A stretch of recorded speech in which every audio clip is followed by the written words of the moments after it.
las diferentes situaciones que experimentamos como persona, como familia, como pareja.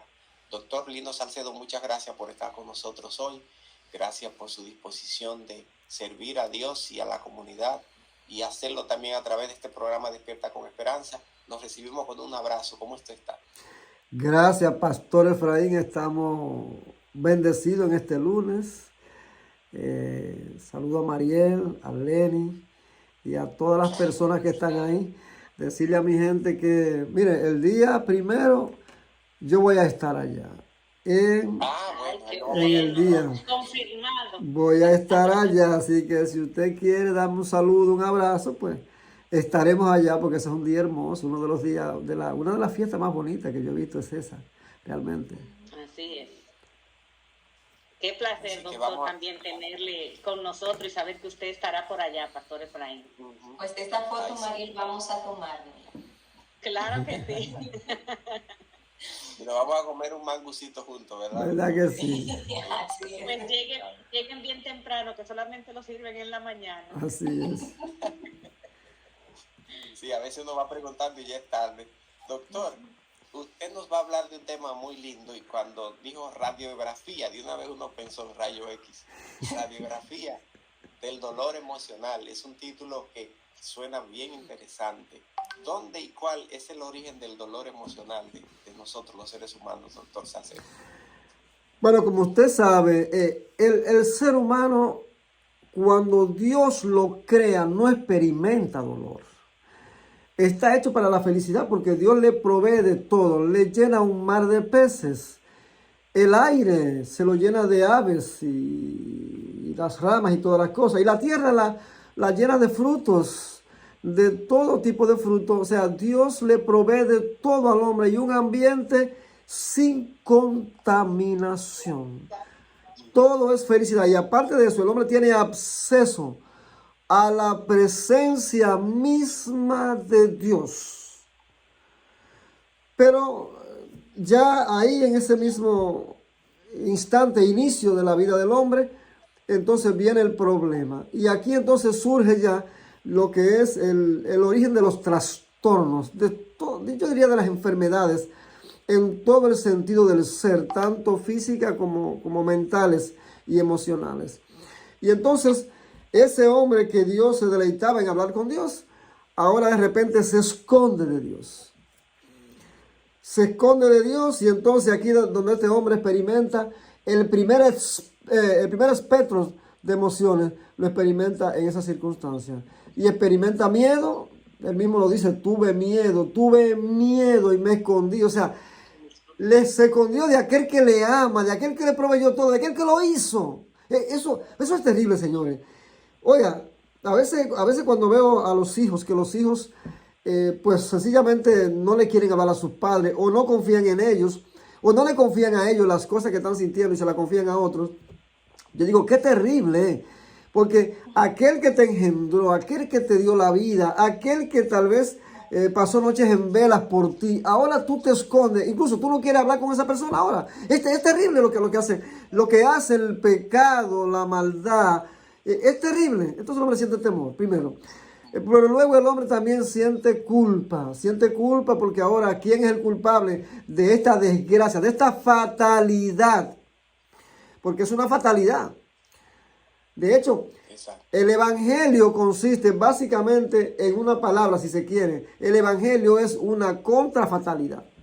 O sea, si usted busca todo lo que dice la palabra, el Nuevo Testamento, es que el hombre está perdido, que es la fatalidad del hombre. El hombre se pierde, es la fatalidad del hombre. Entonces Dios viene a buscarlo, la contrafatalidad. Y entonces ese hombre también se esconde, significando que también estás avergonzado. Tienes aquí el espectro completo de emociones. Vergüenza, culpa y miedo tienen origen precisamente en esa fatalidad que se llama pecado, que se llama enajenarse de Dios, apartarse de Dios. Trae este problema serio en el hombre. Wow, tremendo. El hombre fue creado para ser feliz, pero el pecado nos hace vivir triste, doctor. Claro que muy sí. penoso. Así es. Pastor, entonces, ¿cuál es la radiografía? Usted, como dice el pastor Efraín en principio, pensábamos en que íbamos a tomarnos pues un rayo X o algo, pero ¿cuál es la radiografía de la culpa? Sí, sí, el tema de la culpa, y le digo radiografía porque se presenta en las diferentes dimensiones de nuestro ser. Cuando hablo de la culpa, el hombre siente culpa. Entonces la culpa, en primera instancia, tiene una radiografía cognitiva. Cuando tú sientes culpa, ya tú lo que vas a generar son pensamientos de juicio. Alguien me condena, estoy condenado, estoy condenada. Incluso en la parte más subjetiva, tu propia conciencia, porque en tanto que tiene conciencia de lo bueno y de lo malo, ya tu propia conciencia te trae pensamientos de juicio. Estoy condenado, condenada, lo hice mal, cometí pecado, fui desleal, fui infiel, fui deshonesta o deshonesto, me robé tal cosa. Y entonces la culpa te trae ya una primera parte que es pensamientos. O sea, se manifiesta en la mente, la parte mental, pensamiento. Pero luego la culpa también tiene otra radiografía, y es que la culpa también se detecta en las emociones. Las emociones y todo lo que genera las emociones respecto a la culpa. Porque la culpa te deja ver frente al rechazo. Cuando sientes culpa, tú te sientes rechazada o rechazado por aquel que te enjuicia.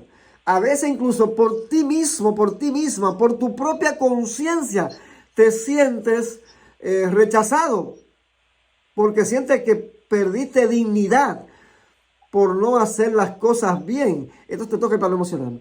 La tercera radiografía es que la culpa también toca el cuerpo.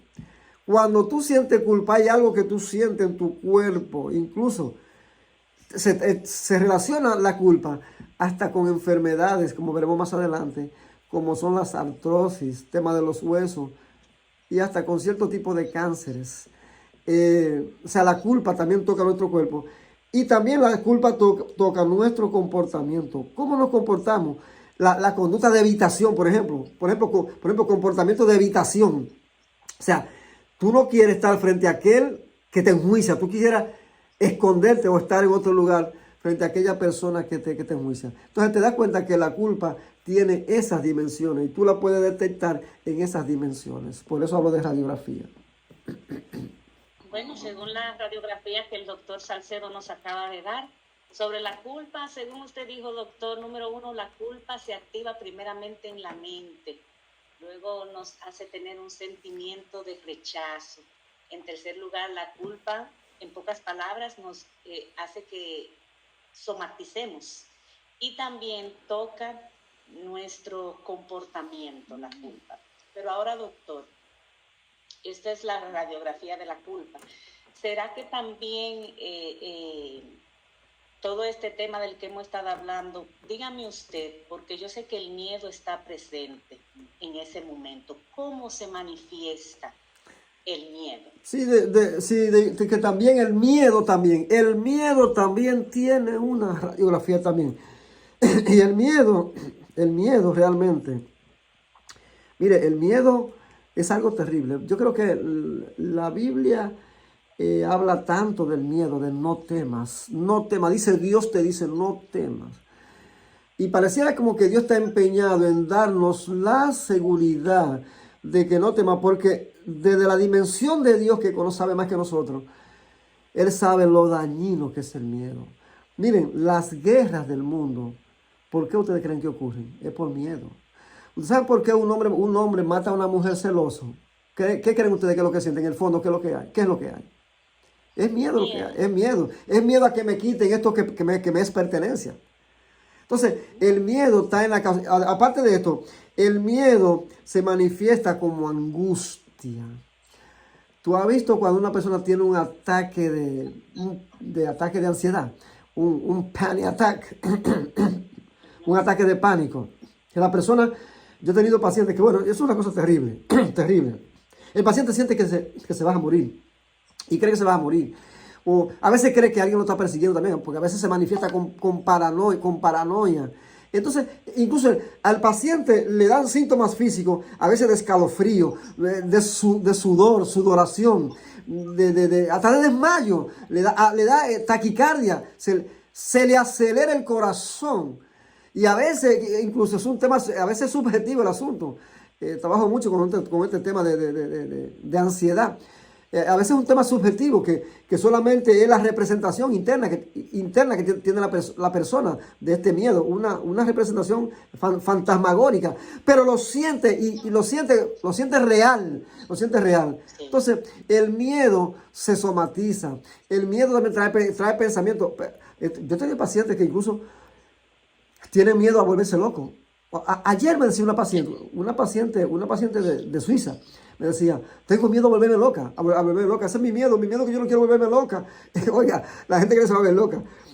Personas, incluso una poetisa llamada Virginia Woolf en Inglaterra, que se suicidó por temor a volverse loca. Ella creía que se iba a volver loca y se suicidó, entonces se suicidó, o sea, se quitó la vida en realidad.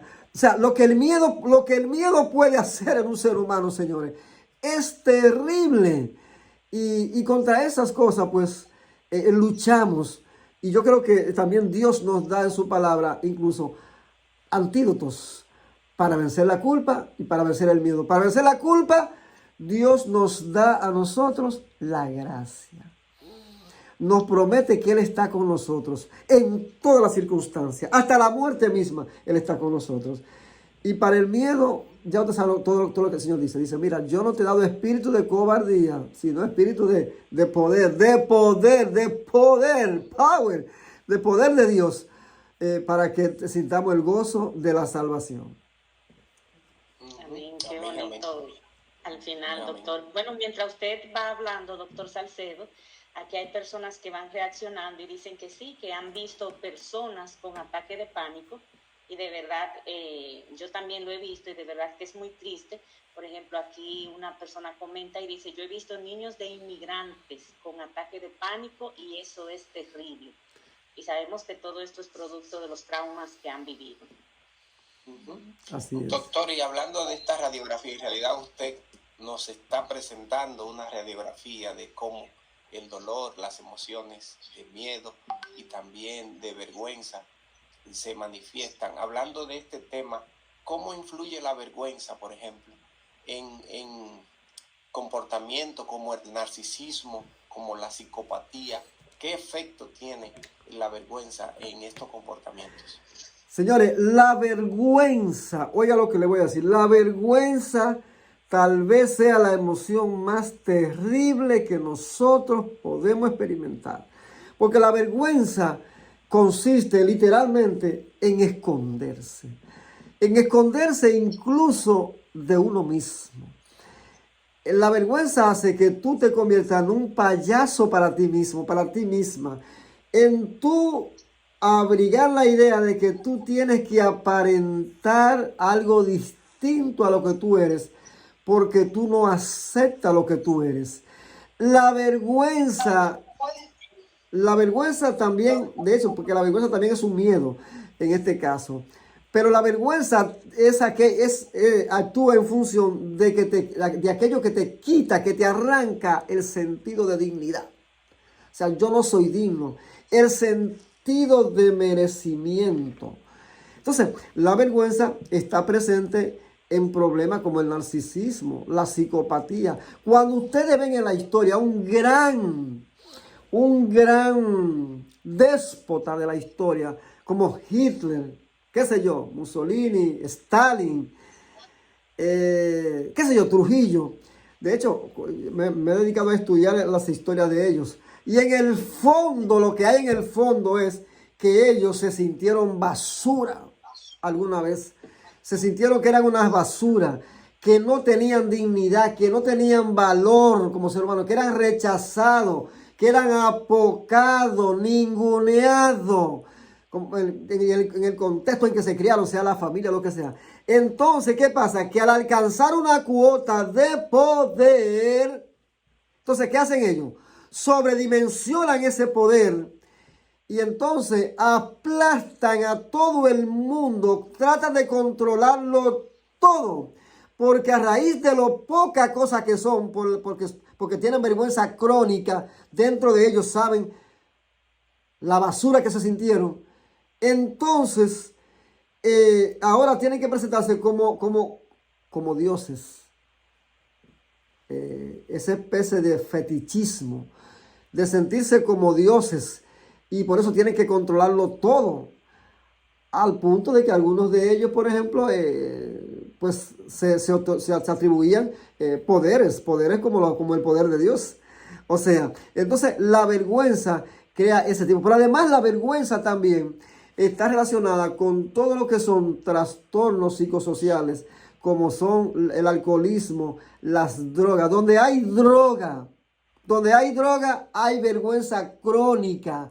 Donde hay alcoholismo, hay vergüenza crónica, porque es una evasiva de la persona que se esconde de sí mismo, se esconde de la poquedad y de la basura que siente que es dentro de ella. Se percibe como una basura y por lo tanto se refugia, se escapa de su propia existencia auténtica para irse a otra existencia ya enajenada, donde se olvida de sí o donde no puede verse a sí mismo, porque está embriagado, está ebrio. Y eso le pasa al ludópata, al que juega viciosamente, a las drogas, incluso a veces el sexo puede fungir así también para mucha gente.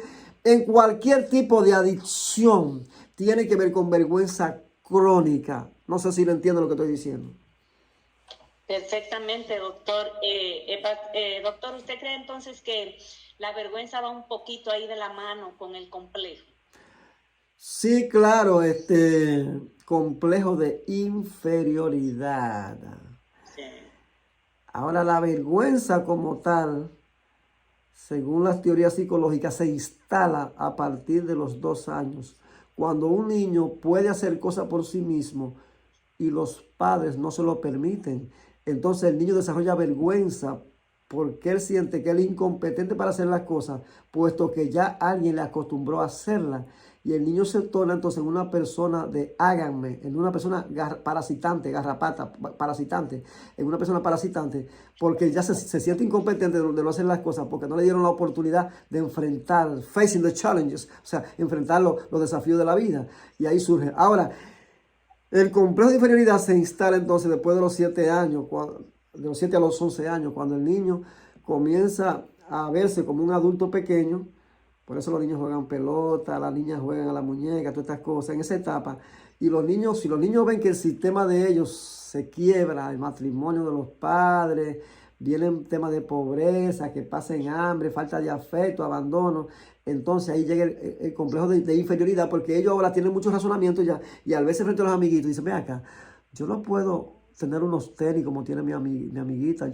Yo voy a la escuela sola o me lleva mi abuela porque yo no tengo mi papá que me lleve. Y entonces ahí surge el complejo de inferioridad. Pero ambas cosas se combinan y traen vergüenza crónica.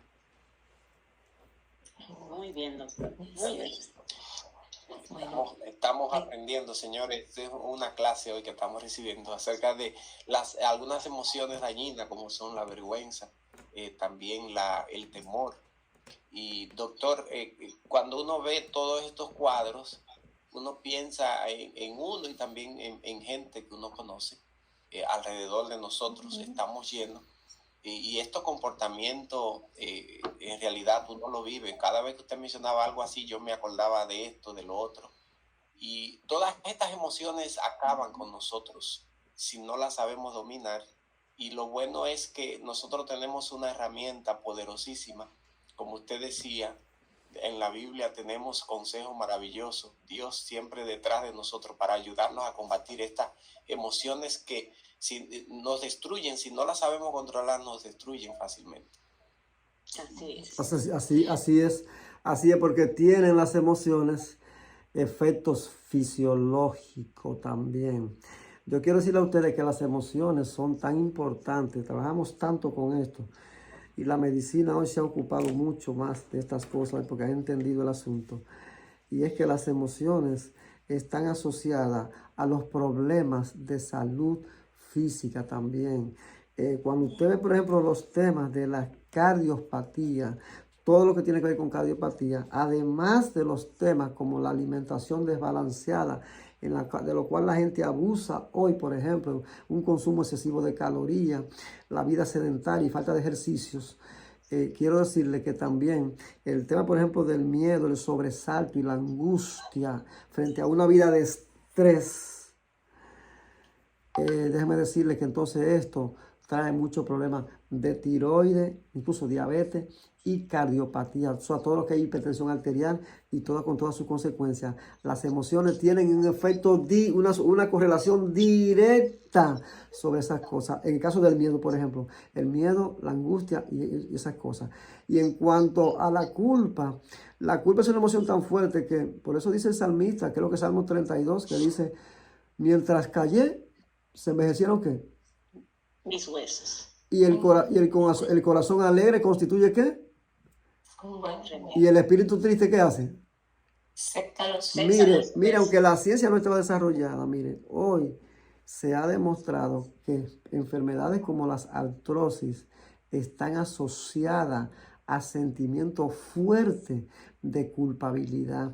Incluso se asocian los cánceres a la culpabilidad porque cuando hay una culpabilidad intensa en las personas, se baja el sistema inmunológico. Incluso las células que protegen de los tumores, como los linfocitos T, que es una categoría de los glóbulos blancos, se baja y la persona queda vulnerable a contraer tumores.